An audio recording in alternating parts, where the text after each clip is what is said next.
Guys, welcome to another episode of Tantang's Tagalog Toy Review. At syempre pa, ito uli ang inyong Homeboy Squad. At maganda panahon ngayon, so makakagawa tayo ng toy review at less busy. Ngayon, August na. At episode number 183, sabi ko sa inyo, dahil puro Cobra tayo yung nakaraan. Promise ko sa inyo is hoping na mapangiti ko kayo. G.I. Joe naman tayo ngayon. Para huwag masabing puro kontrabida ang nire-review natin. At ang episode na ito ay hatid sa inyo ni Boss Jet Silva. Napaka-legit niyan. Karamihan ng mga Joes na nakukuha ko sa kanya, yung mga Joes at Cobra figures na nakukuha ko na out of box, yung out of card, sa kanya ko nakukuha. Very, very legit. Hanapin nyo lang sa Facebook. Sa friends list ko din siya. Jet Silva. Ano yan? Legit na legit siya. 100%. Super shoutout sa inyo. At syempre, yung episode na to ay hatid sa inyo ng top set. Ibaba niya Tito Ome and family. Mikey's Burger House sa Lamuan branch ng Tito Ray and family. Hello sa mga kapatid ko dyan sa US. Si Isabella at si Gory. Syempre, yung team ko, Team Coops. Sa IS Work. Hello din sa OTL ko. Siyempre pa yung mga anak ko dyan. Oy, happy graduation sa anak ko si Tabacho. I love na love ko. Congratulations sa'yo. Graduate ka na. Welcome to the real world, anak. Proud of you. Oy, nga pala. Kung na tayo magpa-tumpik-tumpik pa. Sabi ko nga sa inyo, hopefully this will bring a smile to your face. Hey, nga pala. Tito Gary and family dyan. Sige. Ano ba yung inaano mo na smile on face ba yun? Nakaka-smile ba talaga yan? Ang figure na review natin ngayon is nakuha ko kay Boss Jet Silva, kaya may super shoutout tayo. Sige, ito na siya. Yan siya. Ito ang modern take dun sa mga nakakaalam si G.I. Joe na si Rock and Roll. Yan, wala na akong time kasi makapag Wikipedia sa kanya. Pero isa siya dun sa mga original Joes, yung napanood natin dati way back 1990s. Yung mga Saturday morning cartoons. So siya yung si Rock and Roll, siya yung redneck ika nga nila.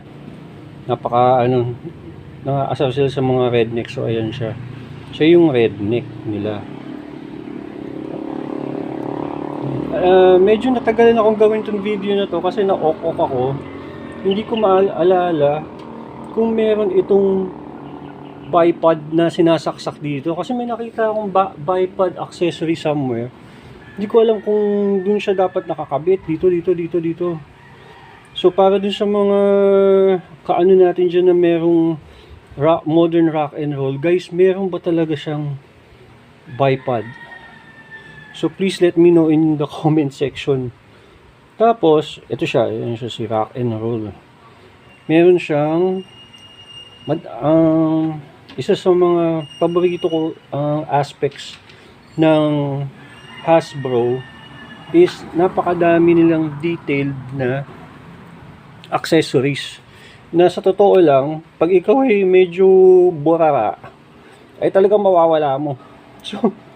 So ngayon, hinahanap ko talaga yung bipod, kung kasali yung bipod talaga sa ano. Okay, so ito na naman tayo. Dahil bago tayo mag-ano sa articulation at accessories, gawin muna natin yung walang kamatayan height test. Yung ano natin, gaano kalaki ang figure. So, hello.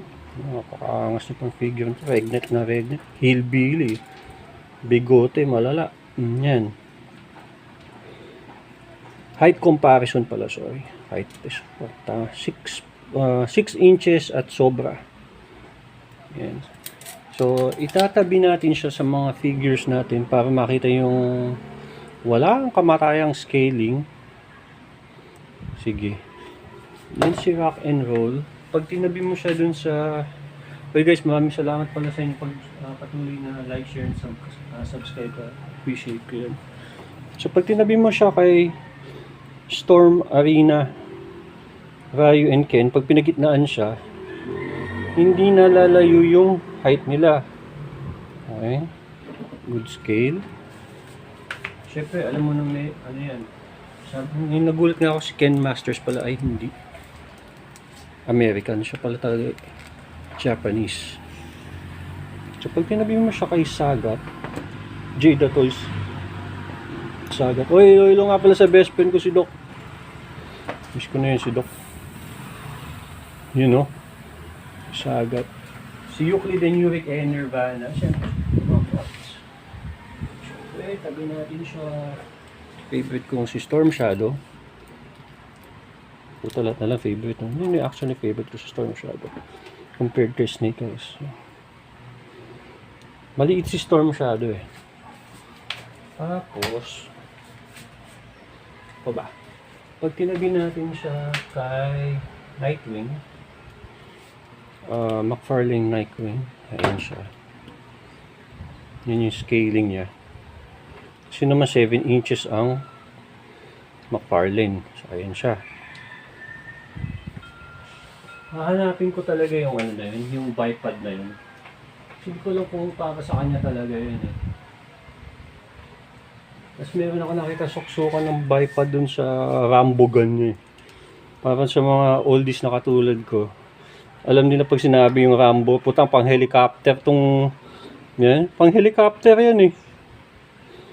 Yung sumasakay sa mga ano, yung sa gilid, yung bukas yung gilid ng helicopter. Tapos, tinabi mo siya kay Hush Batman na meron tutut card. Ilulong mo na sa mga kakulitan ko dyan sa mga toy groups, saka sa tatamaan ka pero di ka tataga, at sa Awaken Portal, hello sa inyo. Yan yung scaling niya. At kay Sir David Marlon dyan, kay Sir Mark, Tito Jeff, Del Valle Flores, Sir Lyro, yan. Tapos yung kay Aquaman, yan. Si Jason Momoa na biglang nag-ahit. Laki talo ang pusta nun. Dr. Doom, yan. Siyempre, si Storm Shadow, itinabi mo, siyempre, hindi din papahuli si Snake Eyes. Si Snake Eyes ay nakuha ko kay Sir Jet Silva. Hindi na nauoko ko doon sa tripod. So, siyempre, sabi niya, ang kulit niya, sisingit na naman niya si Kilowog. O, siyempre, sisingit ko si Kilowog. Hindi pwedeng hindi ko sisingit si Kilowog. Ayan si Kilowog. Lungtek, ang ganda ng scaling niya. Hello. Siyempre, hello sa misis ko. Si Irog. Hello. Buboxing kami bukas. Training kami boxing. Okay. Anong mga kasama ang nakuha ko kay Sir Jet? Ano nakuha ko sa kanya? Ang nakuha ko sa kanya, ammo belt. Ito yung nakalagay sa kanya doon, ammo belt. Isang, left hand. Kasi itong kulit nyo, alin siya si rock and roll. Naka-rock and roll siya. Rock and roll. May ako sabihin sa inyo yung mga details sa gabi, details nito. Tatuan eh. Kulit. Kulit. Hindi siya bebenta. Ammo box. Pwede ilagay dito. Yan. Ammo box. Alam mo na yun. Ammo. Hindi na kailangan i-emphasize pa ammo box. Walkie-talkie. Yun.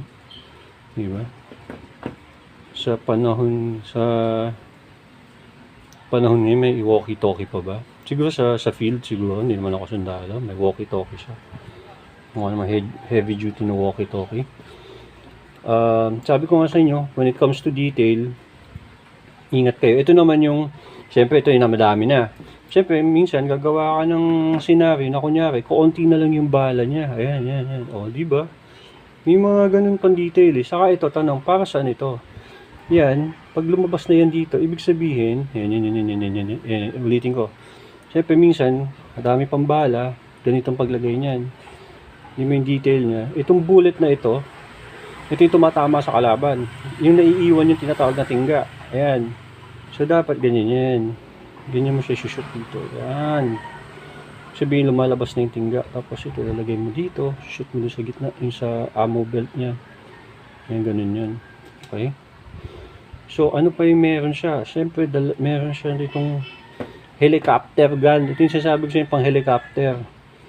Ang iniisip ko talaga, kung may nakasuksok dito, kasi ito, meron na dito eh. Oh. Hahanapin ko talaga yun. Hahanapin ko talaga. Kung meron nga bipod pa dito sa ilalim. Very, ano naman siya. Diba? Ano po masasabi mo? Rambo, helicopter gun. Hello kay Tito Marbs. Ano pa? Meron siyang helmet. Diba? Grunt na grunt yung dating eh. O, sabihin ko sa inyo yung detail. Hindi ako makatiis. O, ikaw ba naman kung di ka maano sa kaya ako gusto yung mga Hasbro na G.I. Joe figures. Although, sige, yung scaling medyo sucks sometimes. Ikaw ba naman, di ba? Lalagyan mo pa siya ng hangten, yun. Hello kay Tito Vey, Tito Juman, Tito Furman, at syempre kay Tito Kaloy. Iyan, o. Diba? Kung ikaw ito yung maker, ano ba yan, yun? Extra effort pa yan, eh. Hangten. Very nice. Tapos, meron siyang standard issue na pwede ako magkamali, tama nyo na lang ako, Glock. Tito Pites, Glock po ba yan? Mukhang Glock eh, no? Glock? Hindi. Sig Sauer? Palagay mo. Guys, para sa nakakaalam kung anong klaseng sidearm meron si itong hawak ko to. Please enlighten me in the comments, ha? Yan. Tapos balik natin siya dito. Kaya ako din nagustuhan tong figure na to ay dahil sa ganyan. Yung sa tato, ayan o. Yan o, hindi siya maano kasi ako yung sa pagdating sa figures, yung mga detail ba. Ayan o, may isda pa, may koi fish pa sa hindi, arwana yata to, o koi fish dito. Tapos ito, may bungo pa. Ayan o. Tapos dito sa side na to, merong mukha ng Joker. O. Diba? The amount of detail. O, ito pa. Ito naman, yung tattoo niya dito is yung alon, yung sikat na alon. Yung sa, yung sa Japanese na, yung alon na blue, light blue, saka ito. Ito pang nagustuhan ko sa kanya. Ito, meron pa. Oh, para kay Andres, Mama's Boy, Mom. Yan o. Yan yung detail. Koi fish. Bungo. Tapos, ito. Ngayon ko lang na-realize, bungo na naman. Tapos ito yung sasabi ko sa inyo sa Japan yung alon. Ngayon, pag tinanggal mo to, meron siyang pwede mo tanggalin. Yung detail talaga, masasabi ko, kaya nagustuhan ko tong figure na to. Detail malala. So, ayan, balik na natin siya dito. Ayun, umaabot pa yung niya dito. Yung tinta niya. Yung, kumbaga, yung tattoo niya yan. Sige. Yung rock and roll talaga. O, ayan o. Rock and roll. Kung bibili pa ako ng iba. Pero hindi naman nagmamadali. Pero sure, kasi ang usapan namin, Andres, i-score kami ng mini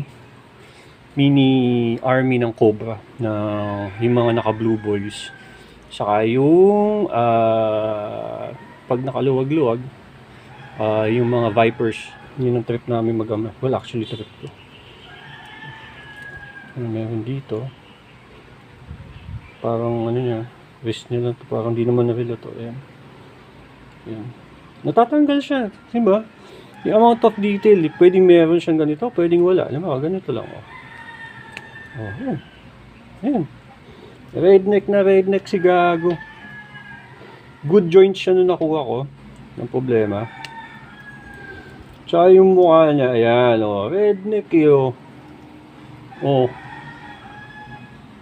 Diba? Dude. Ganito yung mga nakakusap ng mga ahente ko eh.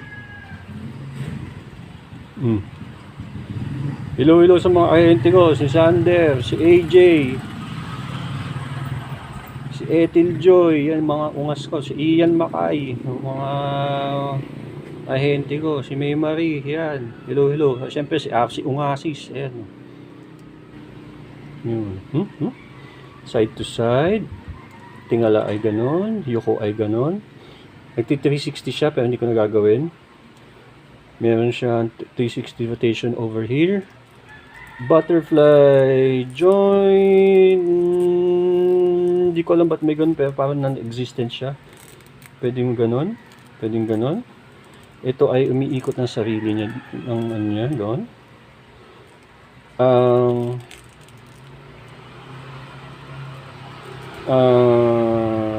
Elbow joint ay very okay.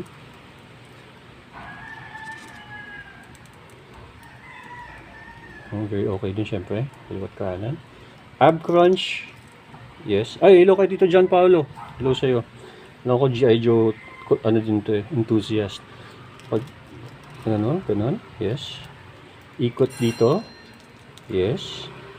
Ito ay pwedeng matanggal. Oo, pwede siya matanggal. Ito din, pwede matanggal yan kung gugustuhin mo. Ito din, pwede matanggal kung gugustuhin mo. Pero ayoko. Ang kick niya ay hanggang doon. Side kick ay hanggang doon. Ito pwede matanggal yun, kung gugustuhin mo. Kung ayaw mo masyado madaming dala si rock and roll. Ayan. Hihingi ako sa inyo ng tip guys para hindi maging organized yung mga weapons. Dami kong weapons kasi. Ayan.